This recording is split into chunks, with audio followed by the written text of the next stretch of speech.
포커스 김종리 기자 함께하죠. 안녕하세요. 예, 안녕하십니까.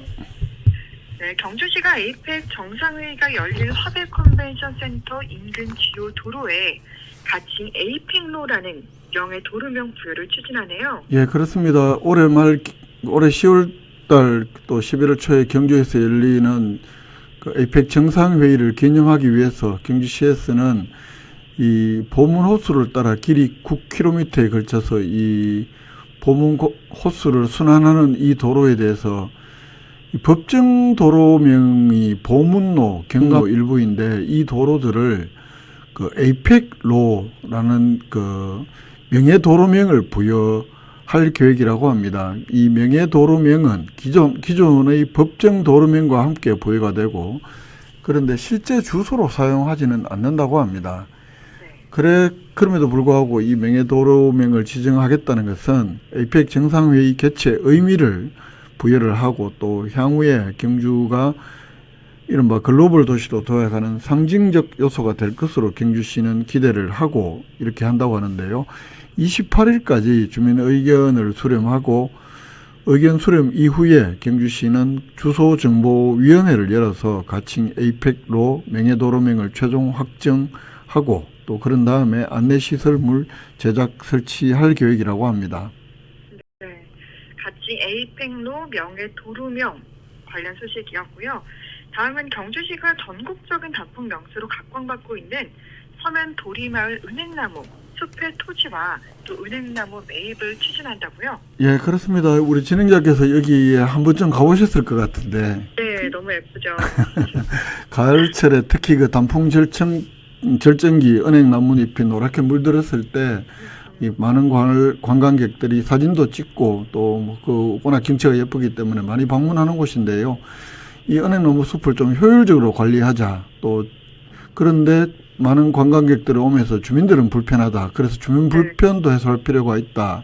이런 점들을 통해서 좀 종합 관광지로 개발하면 사계절 관광이 가능한 경주시 서부 지역의 핵심 관광 자원으로 될 수 있지 않겠느냐. 이런 취지로 경주시에서 이 서면 도리마을 은행나무 숲을 이루는 그 토지하고 또 은행나무를 매입을 추진하기로 했습니다. 요게 요 땅 부지가 이게 뭐 한 곳에만 있는 게 아니고 요 일대에 토지가 한 16필지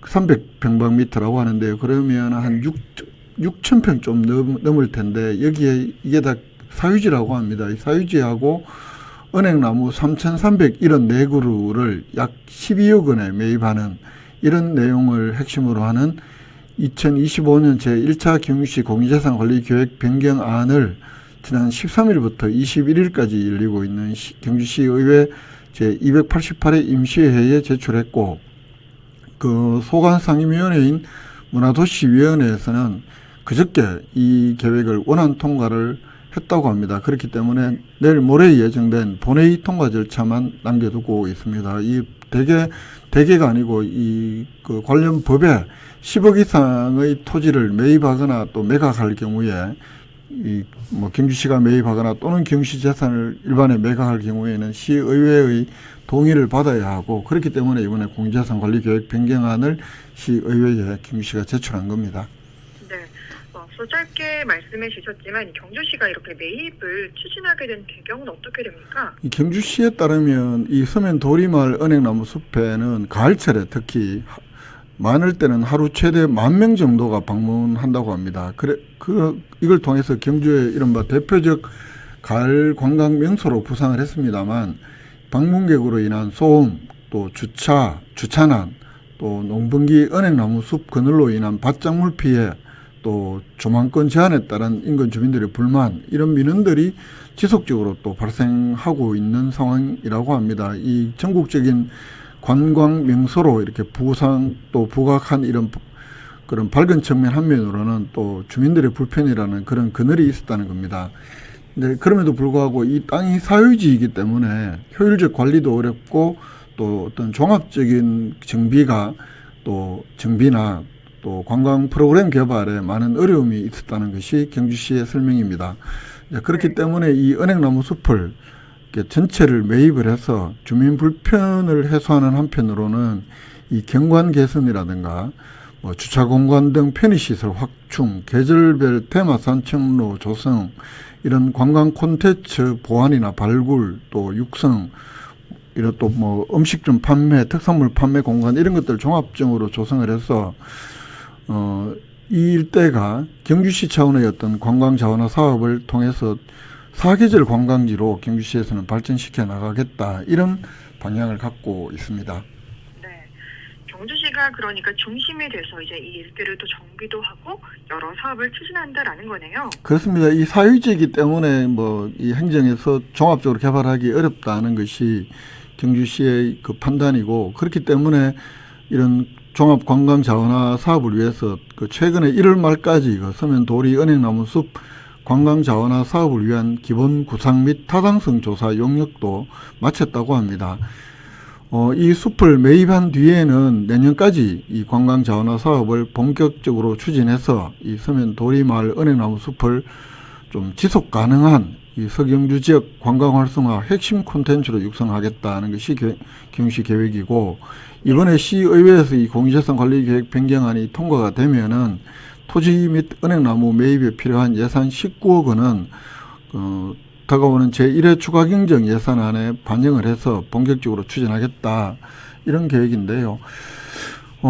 전국적인 명소로 부상되어 오는 동안에 이게 또 주민들이 각종 불편을 호소했고, 또 그러면서 은행나무 소유주는 그러면 나는 못하겠다라면서 뭐 한때 은행나무 한 1,000그루 정도를 베어내면서 논란이 일기도 했던 건데, 이 경주시 계획대로 이 관광 자원화 사업을 통해서 명실상부 경주시 서부권 핵심 관광 콘텐츠로 더욱 발전해 나갈 수 있을지 주목이 되는데요. 한편으로는 이런 어떤 자연적인 이런 경관이 자칫 손을 잘못대면 이게 또 예전의 명소를 오히려 명성을 잃어버릴 가능성도 배제할 수 없기 때문에 이 사업 추진에 있어서는 좀 신중할 필요가 있다, 이런 지적도 동시에 제기할 수 있습니다.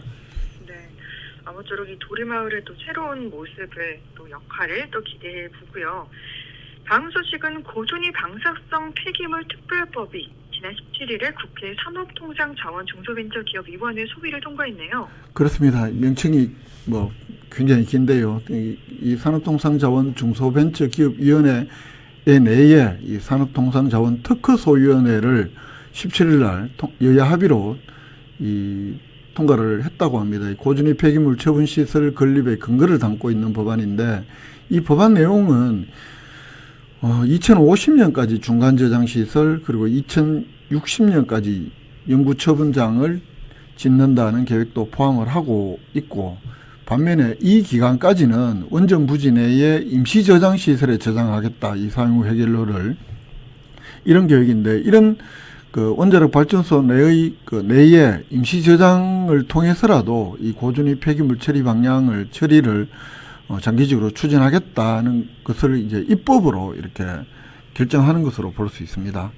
네, 여러 측면의 분석이 좀 가능할 텐데, 월성 원전 내에 보관 중인 고준위 방사성 폐기물을 장기적으로 보관하는 길이 열렸다라고 볼 수도 있겠네요. 그렇습니다. 여기서 이제 월성 원전뿐만 아니고 국내 각 원전에 모두 이렇게 사용 후 해결료를 보관을 하고 있는 현실인데, 특히 월성 원전을 강조하는 것은 이게 특히 폐기물이 많은 국내 유일의 중수로형 원전이기 때문에 월성 원전을 강조를 하는 것이고, 뭐 비단 월성 원자력 발전소뿐만 아니라 국내에 있는 원자력 발전소마다 지금 임시 저장하고 있는 이 사용 후 해결료의 저장 시설은 거의 포화가 임박한 것도 현실입니다. 그렇기 때문에 이 고준위 폐기물을 앞으로 이 특별법에 이 부지 선정 등의 절차를 밟아가면서 앞으로 고준위 폐기물 처분장 그 앞에 중간 저장 시설들을 확보해 나가겠다, 이런 의미가 있는 것은 사실입니다. 다만 이 문제를 좁혀보면 이 법이 시행될 경우에 특히 그 월성원자력 본부 내에 임시 저장하고 있는 이 고준위 방사성 폐기물은 향후 최소 25년 이상 더 임시 저장 형태로 월성원전에 보관할 수밖에 없다. 이건 뭐 비단 월성원전뿐만 아니라 울진도 마찬가지, 영광도 마찬가지 다 이제 해당이 됩니다만, 특히 월성원전이 많기 때문에 강조를 하는 것이고요.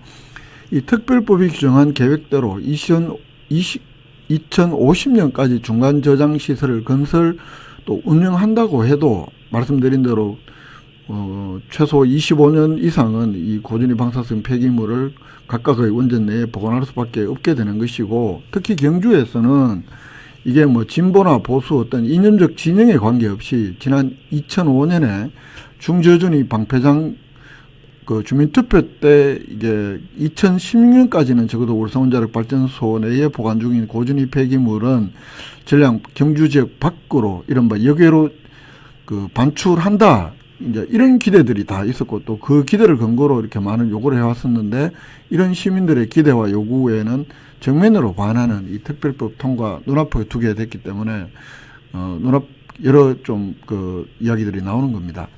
네. 그러면 이 경주 시민들이 월성원전 고준위 폐기물의 2016년 경주학 지역 반출 이 인식이 좀 확산된 건 언제입니까? 이게 이제 결정적으로 많이 확산이 된 것이 그 2005년인데요.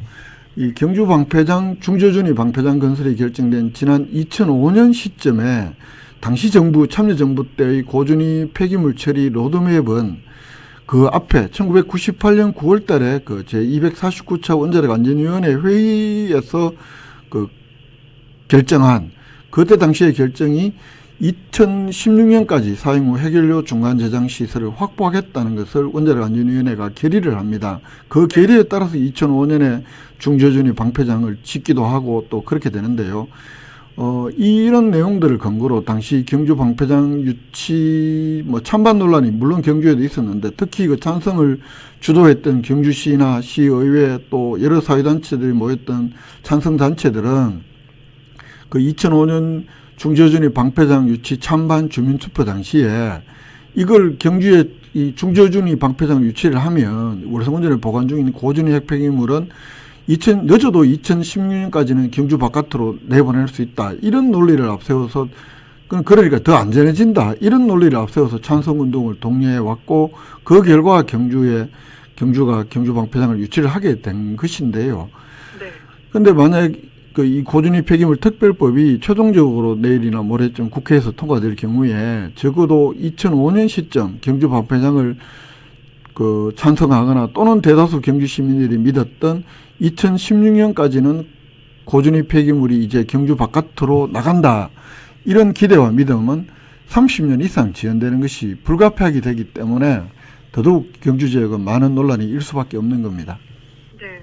이 고준위 폐기물 관리 계획이 근데 여러 번 변화가 있었죠. 그렇습니다. 이 참여정부 때 2005년에 방패장을 짓고 짓는 장소를 확정을 하고, 그래서 2016년까지 그 고준위 폐기물 중간 저장 시설을 짓겠다 이런 계획이 그대로 추진이 됐으면 이런 논란이 없을 텐데, 이명박 정부 때는 4대강 사업이니 뭐니 하면서 이런 고준위 폐기물 관리 계획은 전혀 손을 대지 않습니다. 그리고 박근혜 대통령 때도 취임을 하고 3년이 지났어야 계획을 마련을 하는데, 그때 당시에 마련한 계획이 2035년까지 이 고준위 폐기물 중간 저장 시설을 짓는다는 것이었고, 또 이 계획이 워낙 원전 소재 지역 주민들의 의견 수렴이 없었다라면서 문재인 대통령 때 재공 논의를 하고, 이 재공 논의를 통해서 2021년에 이 고준위 방사성 폐기물 관리 기본 계획을 발표하는데, 여기에 계획이 한 2043년쯤 중간 저장 시설 운영 계획이 이렇게 내놓는 겁니다. 네. 이런 예고안이 내고될 때만 해도 박근혜 대통령 때, 문재인 대통령 때 모두 경주시의회에 강하게 반대했습니다만, 이 최근 들어서 부대 시의회는 아무런 입장도 내지 않고 있는 상황에서, 또 특히 경주 시민들과의 바람과는 정반대의 결과를 초래할 수밖에 없는 이 특별법 통과에 대해서 여전히 경주시나 시의회 오히려 더 찬성하는 쪽 내지는 침묵을 하고 있는 상황이고, 경주 지역을 지역구로 둔 김석기 의원의 경우에도 21대에 이어서 제22대 국회 개원 자신의 1호 법안으로 이 고준위 특별법을 발의를 했고, 또 그 내용들을 중심으로 이번에 특별법이 지금 통과를 눈앞에 두고 있는 상황이어서 이걸 정말 어떻게 해석해야 되나 뭐 이런 참 말하기도 어려운 그런 상황입니다. 네. 환경단체들은 이 원자력 발전소 내에 장기 임시 저장을 가장 큰 문제점으로 보고 있죠. 그렇습니다. 이게 21대 국회에서 특별법 이게 막판까지도 제정되느냐 마느냐 큰 논란이 있었는데, 이때에도 국내 탈핵 환경단체들은 원자력 발전소 내에 이 장기적으로 임시 저장하는 것을 가장 큰 문제점으로 지적을 했고, 또 최근에도 연속적으로 이런 기자회견 성명을 발표하고 있는데요. 이 단체들이 공통적으로 지적하는 것은 이 고준위 특별법이 여러 문제가 있지만 가장 심각한 문제는 이 원자력 부지 내에 임시 저장 시설을 짓겠다는 것이다. 이 부지 내의 저장 시설은 말은 임시 저장 시설이긴 하나 이 설계 수명이 50년인 신규 핵시설로 볼 수 있다. 그럼에도 불구하고 지역민들의 의사와 상관없이 일방적으로 건설할 수 있게 규정하고 있는 점은 굉장히 큰 문제점이다. 그래서 심지어 반민주적이고 위법적인 어떤 법률이다라고까지 맹비난하고 있는 상황이어서 이 국회 본회의가 내일 모레쯤 오늘 산자위 전체회의가 열리고 모레쯤 최종 통과가 된다고 해도 이 법의 시행까지는 상당한 논란이 일 것이 충분히 예상할 수 있고, 오늘 보니까 그 울진에서도 네. 비슷한 논란이 또 일고 있더라고요. 아마 다른 지역도 마찬가지로 여기 이 특별법에 대해서는 원전 소재 지역을 중심으로 굉장한 논란이 불가피해 보입니다. 네. 고준위 특별법 제정 관련 소식까지 살펴봤습니다. 김종득 기자와 함께했습니다. 고맙습니다. 예, 고맙습니다.